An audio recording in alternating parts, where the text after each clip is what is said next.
Aidit lahir pada tahun 1923 dalam keluarga yang terpengaruh oleh pemikiran revolusioner. Ia terlibat dalam politik sejak muda, bergabung dengan PKI pada tahun ke-1945.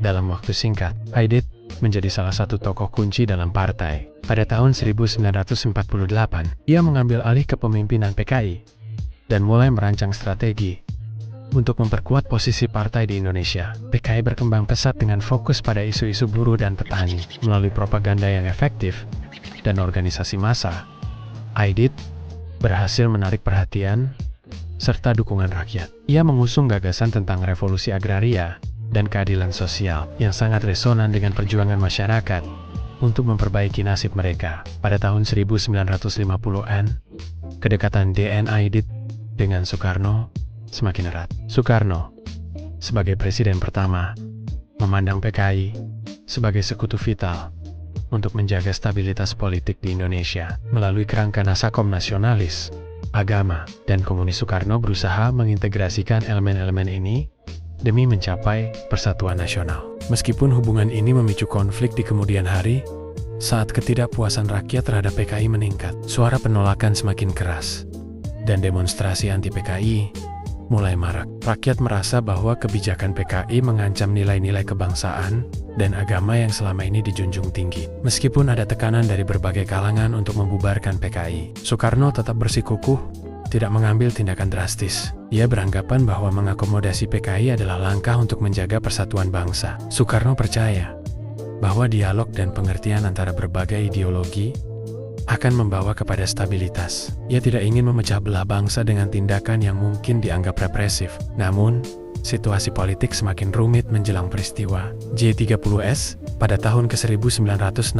Tuduhan bahwa PKI terlibat dalam rencana kudeta mulai beredar, dan ketegangan di masyarakat meningkat. Aidit terus berusaha mempertahankan dukungan dari anggota partai, meskipun banyak yang mulai meragukan masa depan PKI di bawah tekanan yang meningkat. Pada malam 30 September 1965, kekacauan meletus. Sekelompok militer yang menamakan diri mereka sebagai Gerakan 30 September menculik dan membunuh 6 jenderal militer. PKI dituduh sebagai otak di balik kudeta ini, meskipun banyak yang berpendapat bahwa partai tersebut tidak terlibat langsung.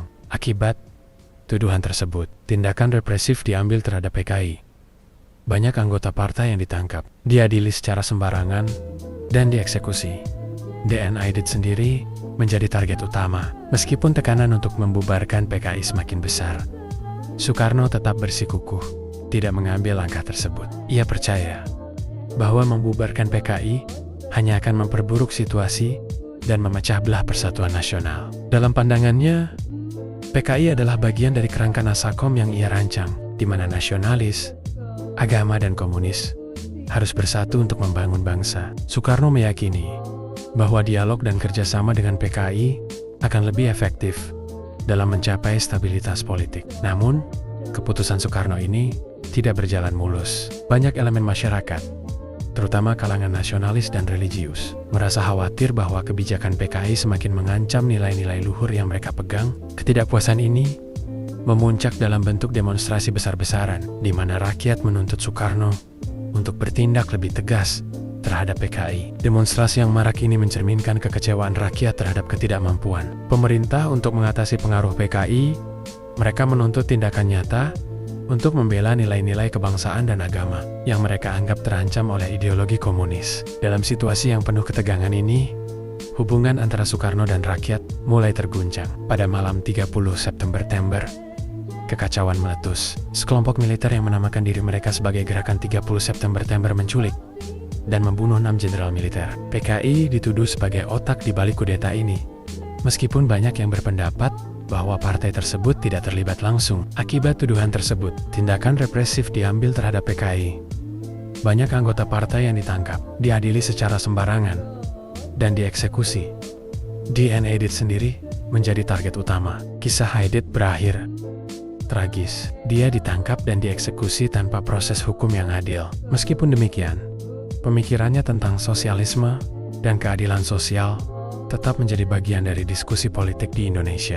Setelah terjadinya peristiwa G30S pada tahun 1965, Soeharto, yang saat itu menjabat sebagai Panglima Angkatan Darat, menyatakan bahwa PKI harus dibubarkan untuk mencegah pengaruh komunis yang dianggap mengancam stabilitas negara. Pada 12 Maret tahun 1966, Soeharto mendapatkan kekuasaan lebih besar setelah mendapatkan dukungan dari Soekarno dan militer, dan memulai langkah-langkah tegas untuk menumpas PKI. Soeharto menjelaskan bahwa tindakan ini diperlukan untuk menjaga keamanan dan keutuhan negara, serta untuk mencegah terulangnya konflik yang disebabkan oleh ideologi komunis. Pembubaran PKI diikuti oleh penangkapan massal terhadap anggota PKI dan simpatisannya, serta penekanan terhadap paham komunis di Indonesia. Kisah Aidit dan PKI adalah refleksi dari kompleksitas sejarah Indonesia. Dari kebangkitan hingga kejatuhan, semua berakar dari perbedaan ideologi yang mendalam dan perjuangan untuk kekuasaan. Sejarah adalah cermin dari perjalanan bangsa. Memahami tokoh-tokoh